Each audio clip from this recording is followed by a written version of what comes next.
Muy bien, vamos a visualizar. Esto es lo que usualmente conocemos como una tabla periódica. ¿Ok?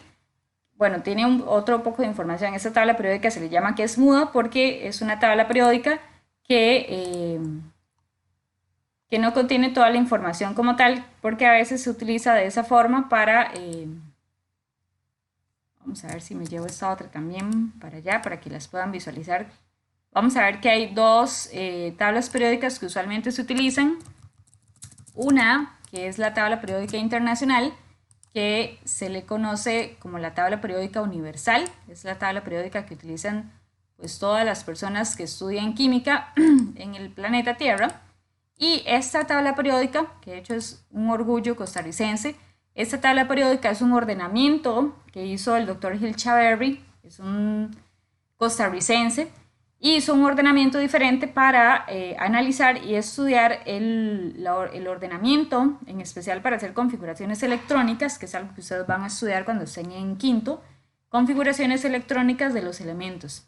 Entonces, ¿qué información nos brinda la tabla periódica? Bueno, vamos a ver que la tabla periódica es como el mapa de los elementos químicos, nos brinda prácticamente toda la información. Entonces vamos a aprender a conocerla. Como les mencionaba antes, la otra guía vamos a ir profundizando más en esos temas. Ahorita vamos a verlo en forma como introductoria, ¿ok? Para hacerlo más grande. Entonces vamos a ver que las tablas periódicas, esos cuadritos representan a un elemento. Todos esos cuadritos que ustedes ven aquí con una letrita representan a un elemento diferente, o sea, un átomo diferente. Descubierto en la otra guía, cuando ya veamos un poquitito de cómo la historia y todo, cómo fue encontrado cada uno de los átomos, cómo es que fue nombrado. Entonces, bueno, son muchos. Hasta el momento en la tabla periódica se cuenta con 118 elementos. Y creo que de hecho hay un poquitillo más por ahí que se incluyen en algunas tablas periódicas y que en efecto pues posiblemente van a seguirse descubriendo más átomos, más elementos, ¿verdad? ¿Por qué utilizamos la palabra átomo y la palabra elemento? Bueno, porque cada uno de esos 118 letritas o cuadritos que se encuentran acá corresponden a un elemento que le llamamos elemento de la tabla periódica, pero no, vamos a ver, no son cositas que simplemente están aquí en una letra, en una hoja, no, son elementos que existen en nuestro planeta Tierra, y que inclusive los científicos saben que en el universo como tal también hay de esos elementos. Por ejemplo, se sabe que nuestro Sol es una estrella que está quemando hidrógeno y convirtiéndolo en helio constantemente. Cuando esa reacción química deje de suceder, entonces se va a apagar nuestra estrella, o sea, el Sol se va a apagar y listo. El planeta Tierra posiblemente va a colapsar porque no podemos vivir sin Sol.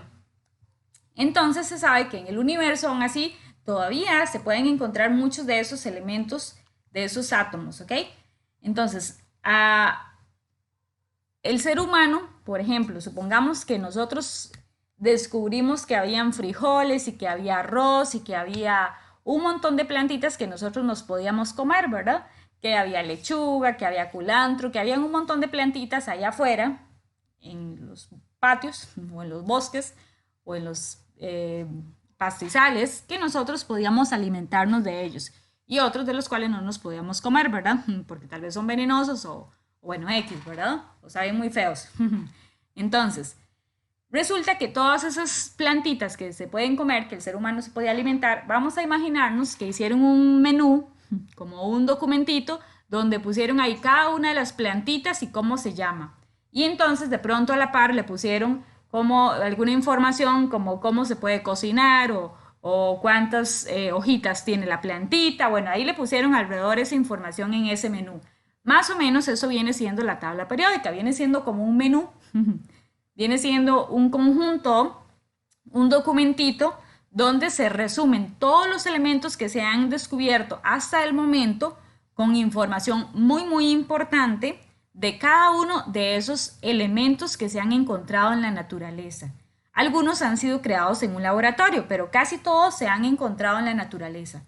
Entonces, si ustedes observan, Estos cuadritos que ustedes ven por acá no solamente no solamente tienen una letrita en el centro, ¿verdad que no? ¿Qué tienen a la par?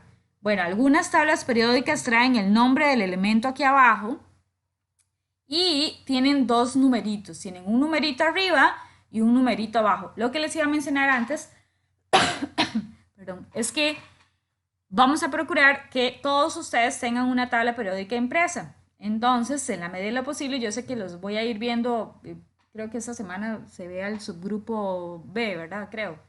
Entonces, todos los otros estudiantes la próxima semana les estaría llevando la tabla periódica impresa y les agradecería que ustedes la forren o la peguen en una cartulina o no sé, algo, porque esa tabla periódica la vamos a utilizar varios meses más y,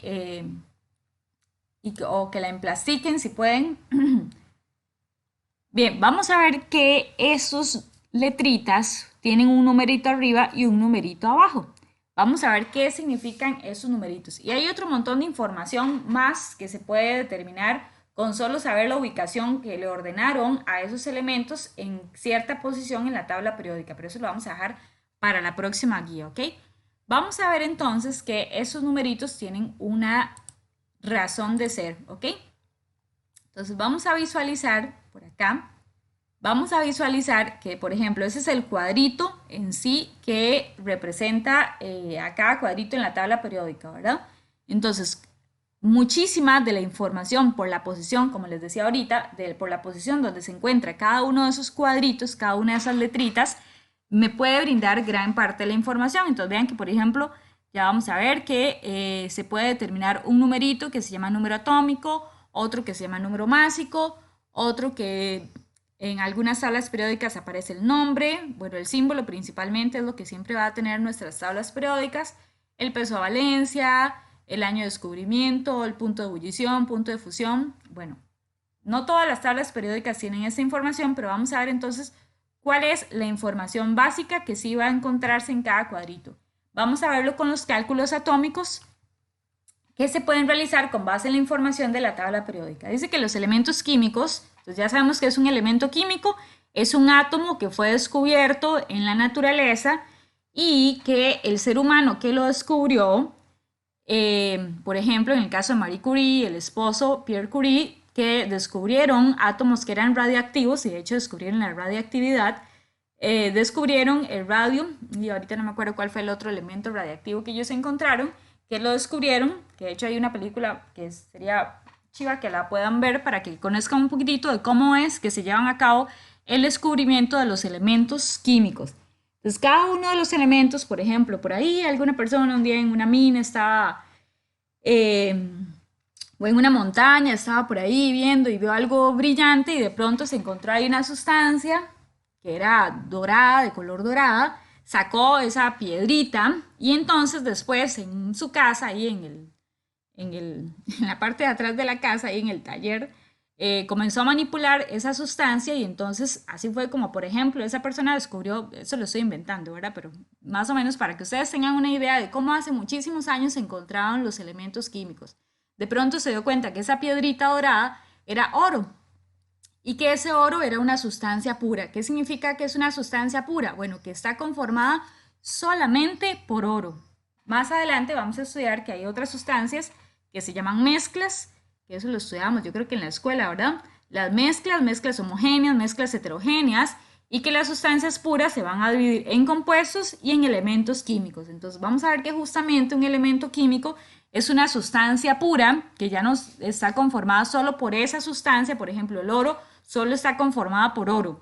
A diferencia del compuesto, por ejemplo agua, que el agua está conformada por átomos de hidrógeno y por átomos de oxígeno.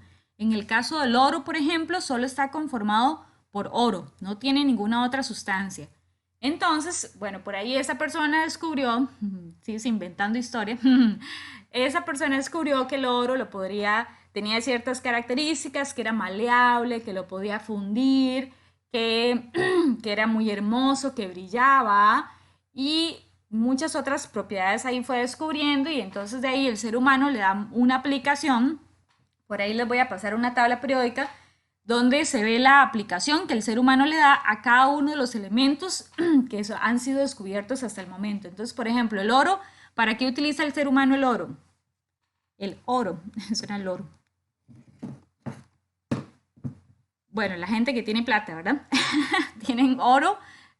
En el caso de nosotros, a lo mucho tal vez, bueno, en mi caso, por ejemplo, aunque no soy muy fan de joyas del oro, de oro, lo utilizamos principalmente en joyas, ¿verdad? Ya no nos alcanza más como para tener en la casa cuchillos o utensilios de oro, ¿verdad? Algunas personas multimillonarias que uno sabe que en la casa tienen oro por todos lados o que los carros tienen enchapados con oro o algo así, ¿verdad? En nuestro caso, tal vez a lo mucho alguna que otro arete por ahí o un collar. Bueno, resulta que así, más o menos es como funcionan los elementos químicos en nuestro planeta y en nuestro universo. Son sustancias que han sido encontradas en algún momento por alguna persona, por algún científico, y los han ido estudiando y analizando para ver qué características tiene, para qué se puede utilizar y si puede combinarse con alguna otra sustancia, con algún otro elemento químico, para crear una sustancia nueva. Por ejemplo, Dios, supongamos que era un científico que estaba ahí también uniendo elementos químicos y de pronto unió el hidrógeno y el oxígeno y así salió el agua, por ejemplo. Bien, dice entonces que en la tabla periódica vamos a tener, dice que los elementos químicos tienen características que los distinguen de otros, así como si el número de cédula de cada persona, ¿verdad? Esos numeritos que va a tener cada elemento en la tabla periódica son únicos de ese elemento químico y lo diferencian de cada uno de los otros elementos que se encuentran en la tabla periódica. Dice que esos números se ubican en la tabla periódica arriba y abajo del símbolo de cada elemento y reciben el nombre de número atómico y número másico. Vamos a ver entonces qué es eso y con eso ya casi que voy terminando la explicación. Dice que el número atómico se representa con la letra Z. Entonces tienen que aprenderse eso, chicos, súper relevante. Número atómico, tienen que aprender que se representa con la letra Z, ¿ok? Y en este caso, el número másico lo vamos a representar con la letra A, porque cuando llenemos las tablitas, vamos a tener ahí esas letras, la letra Z, la letra A, y ustedes tienen que saber si ahí va el número atómico o el número másico, ¿ok? Entonces dice que el número atómico representa el número de protones de cada elemento químico y en la tabla periódica se ubica arriba. En ocasiones, algunas tablas periódicas tienen invertido esos valores, entonces es importante que ustedes aprendan que el número más pequeño que se encuentra a la par de ese, que líneas las mías, el número más pequeño, el número más chiquitito, le vamos a llamar número atómico, ¿ok? Porque a veces se encuentra arriba, pero en ocasiones está invertido. Entonces, la forma más segura es saber que el número atómico es el numerito más pequeño que se encuentra allí a la par de ese elemento, ¿ok? Y en el caso del número másico, que se representa con la letra A, va a ser el número mayor. El número más grande que se encuentra ahí a la par de ese elemento va a ser el número mayor. Y vamos a ver que con base en esos dos numeritos yo puedo determinar otra información. Yo puedo determinar, por ejemplo, la cantidad de protones, la cantidad de electrones, la cantidad de neutrones que tiene cada átomo con solamente el número másico, el número atómico, y el número másico de ese elemento. Entonces vamos a ver un ejemplo. Ok, vamos a visualizarlo. Ok, voy a llevarlos a la tabla periódica donde está el aluminio. Más adelante, chicos, vamos a ver que ustedes se tienen que ir aprendiendo el nombre que recibe cada uno de esos símbolos. Porque como la tabla periódica es un lugar muy reducido, es un espacio que no puede ser como el tamaño de una mesa, entonces los científicos idearon el que en lugar de poner el nombre, iban a colocar el símbolo de estos elementos. Y entonces idearon una letra que representara a cada elemento. Sin embargo, obviamente solamente tenemos 26 letras en nuestro alfabeto, entonces no iban a alcanzar una letra. De manera que en ocasiones se utilizan dos letras para representar un símbolo químico. Y usualmente, dependiendo del idioma en el que fue descubierto ese elemento, si fue en latín o si fue perdón, es que estaba una llamada. Si fue en latín o fue en griego, bueno, dependiendo del idioma en el que fue descubierto, así es el nombre que ellos reciben, pero bueno, eso lo vamos a adelantar más en la próxima guía. De manera que esas letritas, la B por ejemplo, hay que saber que se llama boro. La C hay que saber que se llama carbono. La N hay que saber que se llama nitrógeno. Y así sucesivamente con los 118 elementos que tiene la tabla periódica, ¿ok? De momento nos vamos a centrar en los numeritos que nos brinda esa información. Por ejemplo, aquí está el aluminio, ¿ok? Entonces vamos a ver que el aluminio, que está aquí como el número 13, ¿qué numerito? Bueno, ya le soplé. La AL me representa al aluminio. ¿Y qué numerito tiene arriba el aluminio? Tiene un 13, ¿verdad? Si eso estuviera invertido y el 13 fuera el número más pequeñito, de igual forma, y estuviera aquí abajo, de igual forma, entonces el número atómico del aluminio sería el número 13, ¿verdad? Porque es el número 1 que por lo general está arriba, pero es el número más pequeñito, por lo tanto es el número que va a representar a nuestro número atómico, ¿ok? Entonces recordemos que Z se llama número atómico y es el número más pequeñito que se encuentra en la tabla periódica, ¿verdad? Ahora vamos a ver qué pasa con A, que es el número másico. A resulta que en este caso es el número más grande que se encuentra a la par del aluminio. ¿Cuál es el número más grande? El de abajo, ¿verdad? Que es 26,982. Como no vamos a utilizar esos decimales, entonces lo vamos a redondear. Recordemos que las reglas de redondeo nos indican que después de 5 se queda en el número siguiente, en la unidad siguiente.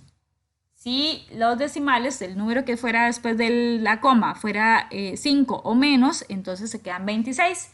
Pero como el número que sigue es un 9, entonces se redondea a 27, ¿verdad? Por eso entonces el número másico del aluminio es 27. Y veamos esta información que está aquí. Vamos a ver que los protones, yo puedo saber cuántos protones tiene, cuántos electrones tiene y cuántos neutrones tiene con solo esos dos numeritos. ¿Cómo? Bueno, vamos a aprendernos que la cantidad de electrones lo puedo determinar con base en nuestro número atómico. El número, vamos a ver, la cantidad de protones y la cantidad de electrones va a ser igual al número atómico. O sea que si el número atómico del aluminio es 13, va a tener 13 protones y va a tener 13 electrones. ¿Ok? ¿Y cómo vamos a determinar la cantidad de neutrones? Bueno, para eso vamos a hacer una resta, una operación de una resta, en la cual vamos a restar el número más grande, el número más pequeño. Entonces, si nosotros restamos 27 menos 13, ¿cuánto nos va a dar?